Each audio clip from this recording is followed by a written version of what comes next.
All right, we're looking at exploring networking and trends in businesses today, and we're going to look at some of the biggest social trends we're going to talk about today. Of course, Facebook. There's probably not many people that you know or yourself that does not have a Facebook. It's mostly, like I said, for the bigger generation or the older generation more than it is for the younger generation now. But despite being involved in the investigation by Congress, Facebook reported its highest earnings up to nearly 50% from a year ago, okay, for this quarter. So Facebook right now has mobile apps that are so popular that the platform is actually starting to run out of space for them, even though they're charging more than ever. I know you scroll through your Facebook and you see something like Wish or some of the others that pop up like this, and you often wonder, because I know when I'm going through my Facebook and I wonder, now, is this a legit company or not a legit company? Should I order from them? Should I not order from them? So the other day I did notice that Wish now has an ad on TV as well. But that's some of the advertisements that pop up. And I know if you play any of their games, you also get a lot of pop-ups as you're going along. But right now, even though Facebook is charging more for these ads, the network has eclipsed the 2 billion user mark, and that's nearly 1/3 of the planet, okay, among its user base. So, I mean, just think of all of the ads that are popping up on Facebook and all the types of trends that businesses are using to get their information out there to people that want to see. The only problem, though, with that is businesses are reaching finding more effective ways, of course, to reach audiences and teens, which we know spend almost 9 hours a day on social platforms. And the appetite for videos among users, paired with better technology for making posting and targeting social updates. Companies now spend more money on social and digital ads than on TV advertising.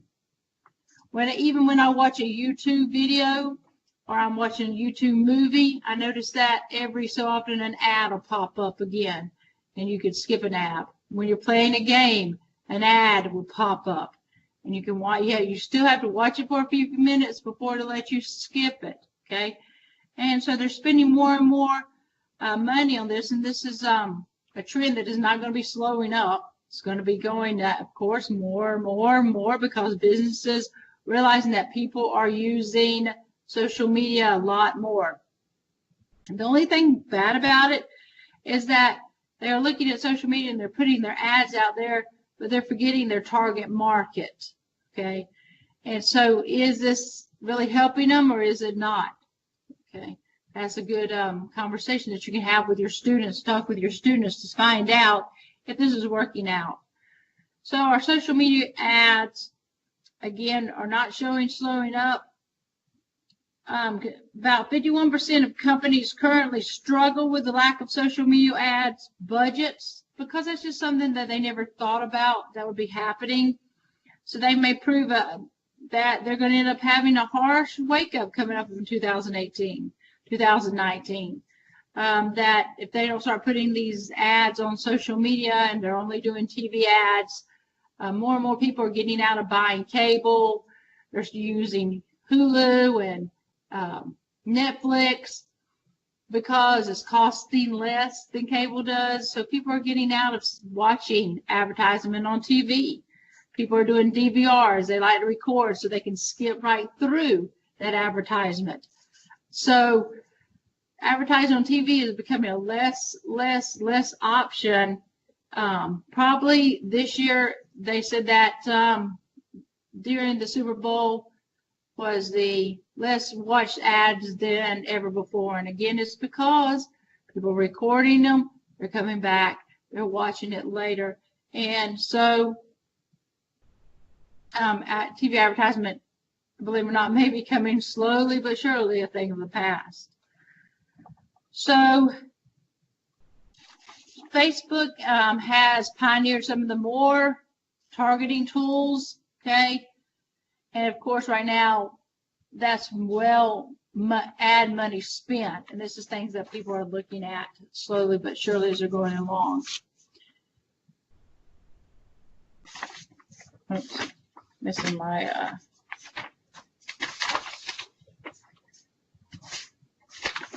So as social media or social features, meanwhile, become part of our digital communication, enabling products, markets, businesses like things, and again, able to register whatever they want, new levels of commercial engagement.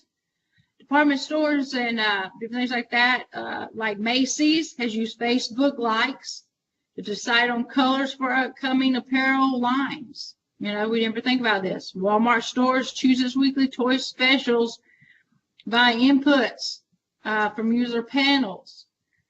In Europe, social media to create viewer feedback for popular shows such as X Factor. You know, some of our shows left, like American Idol and X Factor, and now suddenly we're noticing that they're coming back on with new individuals. So it's because people are putting out there, hey, we missed this show. Where did it go? We want it back. And because of this, through social media, some of this is starting to come back, and we see steady streams of fans that are getting episodes back on, okay, that we thought we were going to be missing. One of the things that as I was reading, I noticed that FedEx, and I thought this was unusual because I didn't know about it, and I was reading some online, and FedEx Sense Aware program is a new one.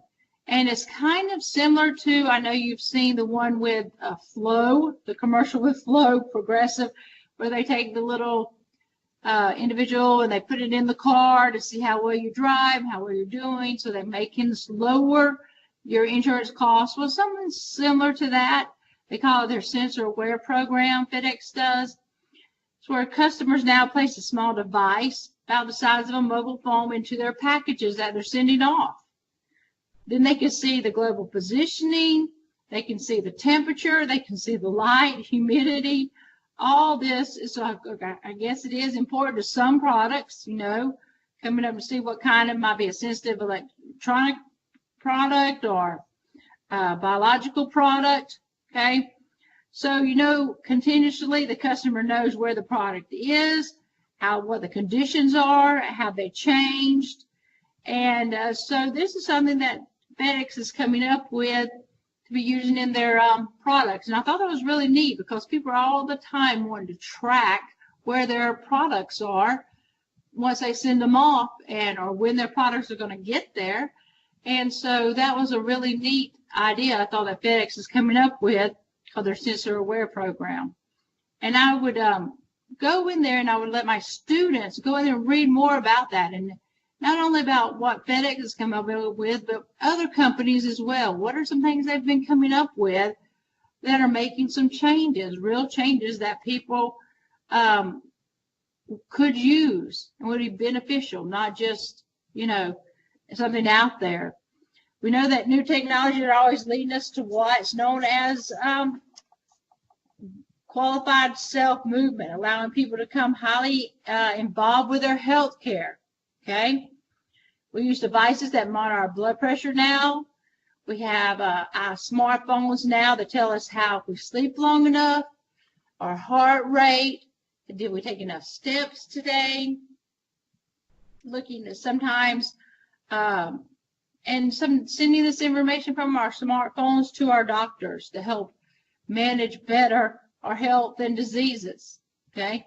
Not only that, we have telemedicine now, where you don't even have to go to the doctor. You can pull up on your cell phone and go to the doctor and say, look, these are the symptoms I have, and they can call you in something or tell you what else you need to do. So healthcare has really come a long way since they first, you know, began, and there's a lot of other good healthcare products out there that we just don't know about because we haven't taken the time to go online and read about it.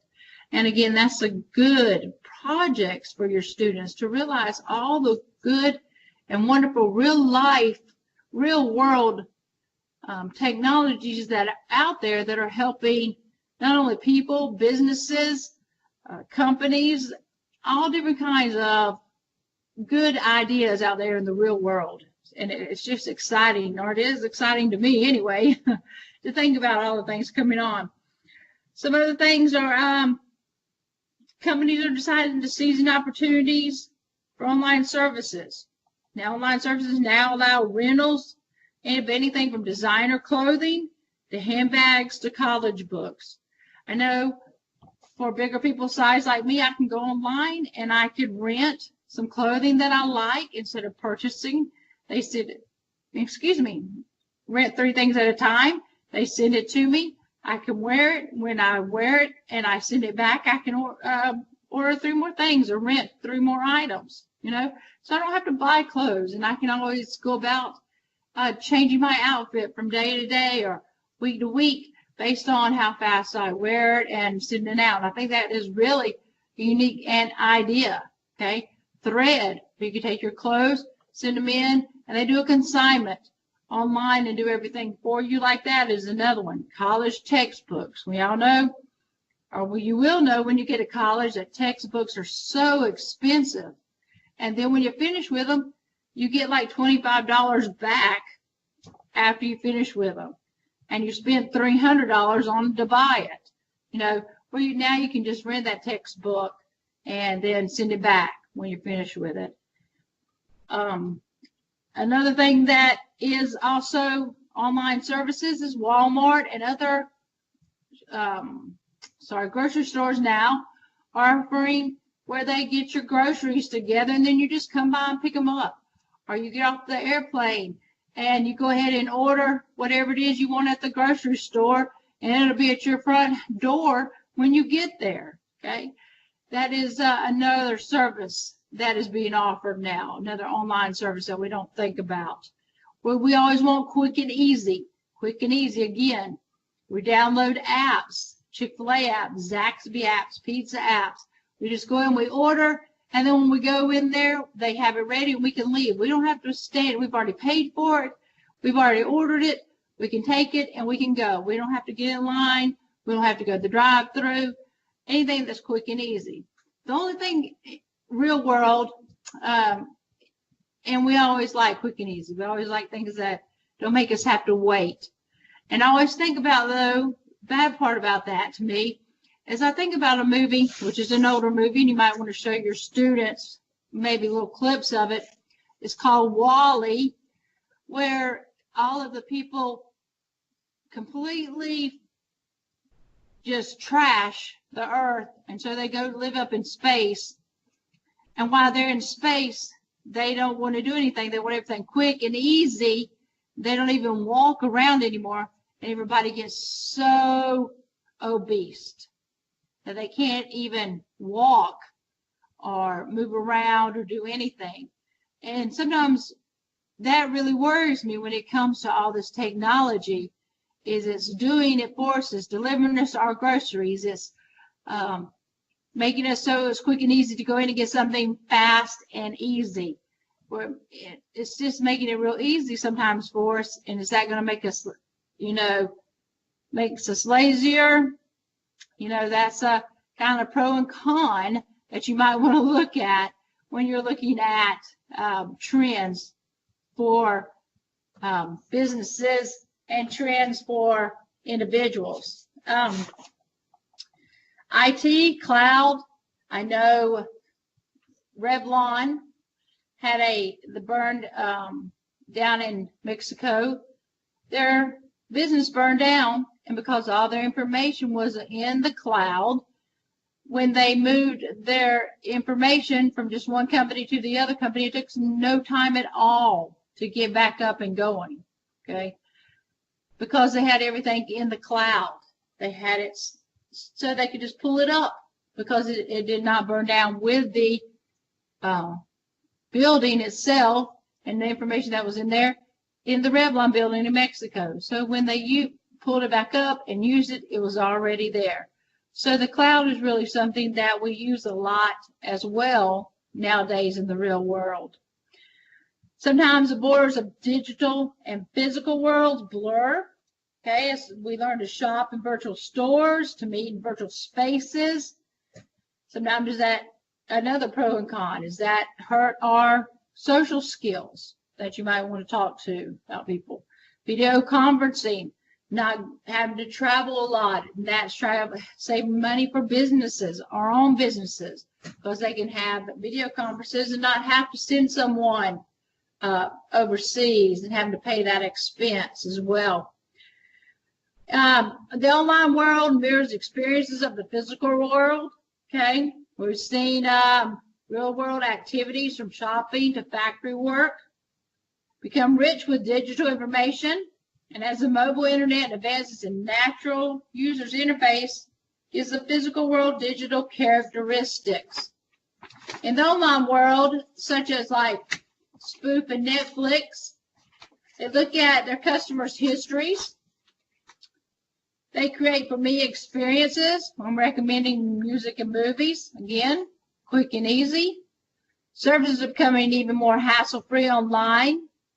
New, like I said, mobile apps and designs are easier to use so that we no longer need, like I know nowadays when they're building airplanes, they have goggles that they can put on, and the instructions, instead of them having to read the manuals, it shows them where each rivet goes, and they can just easily put the rivets in there for the airplanes now, okay, making the airplanes. So a lot of things have been modified in companies so that they can offer us those real world experiences that we want and we're accustomed to getting, okay, and we're accustomed to using. Again, ordering apps from your phone. You could do, online banking now. We can just take pictures of your checks and deposit them using your smartphones. So there's just so many things that businesses have come up with, and so many trends through social media that businesses have come up with that it's just so much. It's just so exciting to talk about. I just can't think of all the things to say. It's so exciting. And these are really some good opportunities for your students to go online and go look and see what are some new trends that are out there. What are some new trends that they're thinking about or working on? Okay.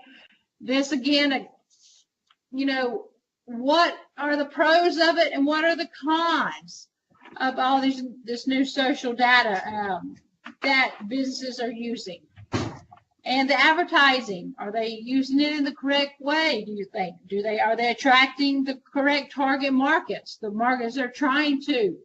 I mean, if I'm sitting here playing a game, Panda Pop, and all suddenly a ad pops up for the pins, that's kind of not hitting the target market here, or for you guys either, because most of us do not wear adult diapers, okay? So therefore, that's one of the things that you want your students to look at. Are they hitting the target markets now that they need to hit? And so these are some great and wonderful opportunities that you can use for your kids to go in and look. And not only you can move this from using it in Introduction to Digital and Technology and going into AP Computer Science Principles, where they're having to do the pros and cons of different technology that's out there. And this gives them more, so they can start going more in depth here. So this is a wonderful opportunity that you can do that with. So I hope you take this opportunity, and I hope you're as excited about this topic as I am. And if you need any more information, please feel free to contact me through by emailing me, or you can do it by the blog that we have here on eWeb. I want to hear from you guys. If you have any good ideas or any good lesson plans about this, put them out there and let us know about them, because again, this is such a wonderful topic to talk about. So Again, thank y'all for coming, and I hope to see you next week. Have a good day.